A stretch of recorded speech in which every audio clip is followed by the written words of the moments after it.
Ever wonder what happens when, high fantasy smashes headfirst into really grim science fiction? Oh, yeah.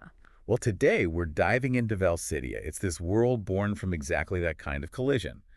Think like bits of D&D, Warhammer Fantasy, and Warhammer 40K all matched together. It's as chaotic as it sounds. Seriously. Right. We're talking about a place where you've got shining heroes right next to, well, utter darkness. And magic and technology aren't separate things. Not really, no. They're tangled up in these really weird, unpredictable ways. Often pretty horrifying, actually. So the sources mention this huge event, the Great Convergence.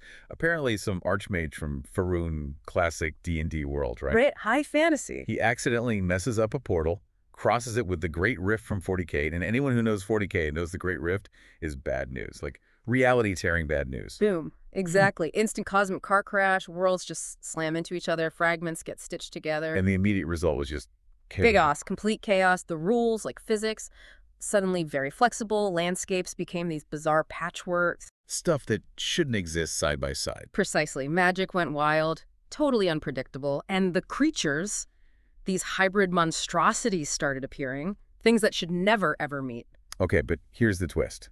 Instead of just collapsing into, nothing, Yeah.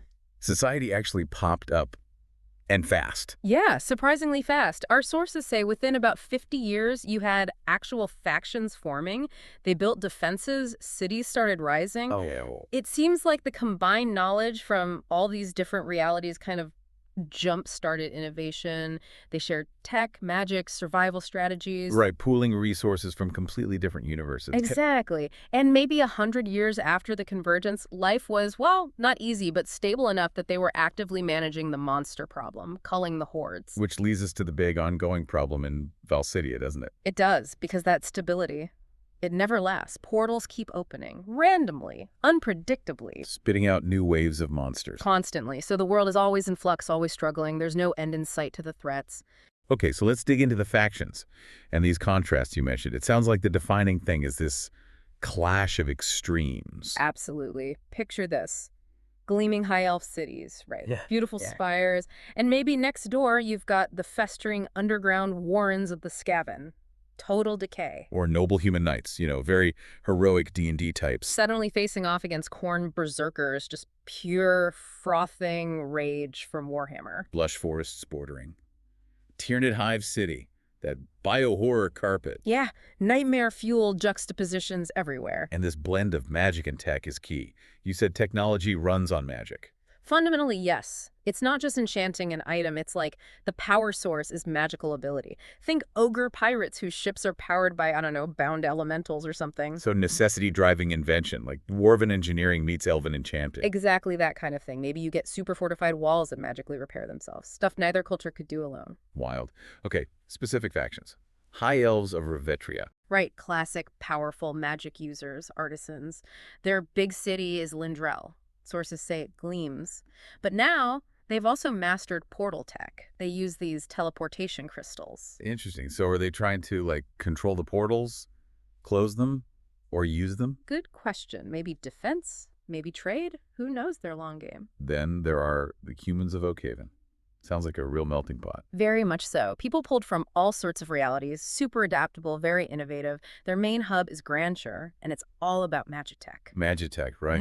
And their motto is intense. Only in death does duty end. Tells you everything about their daily reality, doesn't it? And their magitech isn't simple. It might involve, say, harnessing elemental spirits and crystals to power vehicles. Deep integration. Okay, darker side now. Ogre pirates and dark elves in Ogrum. Uh-huh. A nasty alliance, all about raiding, plunder, total lawlessness. They mention a place called Grooksboard.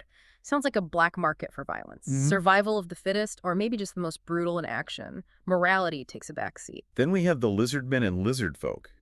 Azure Jungle. Temple cities like Kythargur. Ancient races. Very mysterious. They've got their own plans, probably related to the chaos, the portals. Hard to know what they're really after. Understanding. Control. Something older? And the Chaos Peaks. Ugh. Full of chaos minions. Drawn to the raw chaos energy there, yeah. Twisted creatures from everywhere. Ironically, their capital is Jalasilith, which means safe mountain. Safe. I doubt it. Probably not.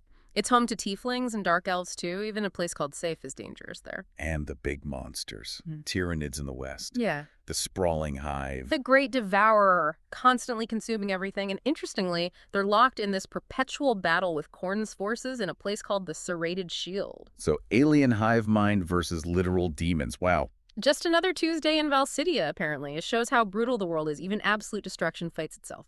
Okay, quick rundown of others. Dwarfs and dragons in the Dead Man's Range. Sometimes allies, sometimes not. Yep.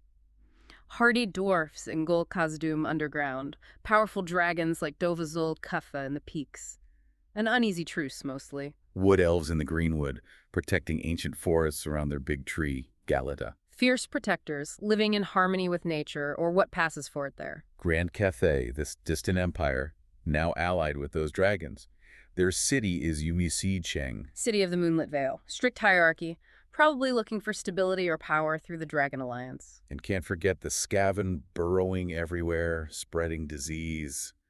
And the tieflings, sort of caught in the middle. Right, the Skaven are a constant underground threat, and tieflings, descendants of fiends, often misunderstood, trying to carve out a place, often in those chaotic regions like the peaks. So, wrapping up, Valsidia is this fundamentally chaotic world, born from a multiversal pileup, defined by constant struggle and bizarre combinations. It's fantasy, it's sci-fi, it's horror all swirled together. Unique possibilities, but also endless conflict. You have to wonder if lasting peace is even possible there. Which brings us to a final thought for you listening.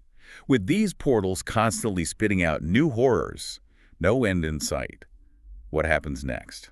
Right. Do these incredibly different factions, elves, humans, ogres, lizardmen, everyone, do they eventually get forced into some kind of massive, unprecedented alliance just to survive? And what would that even look like, given their totally opposed origins, goals, and natures? Or is the alternative just being completely overwhelmed, sinking beneath the endless tide of chaos from the portals? A grim thought, but definitely a fascinating one to chew on. Thanks for taking this deep dive with us into the chaos of Valsidia.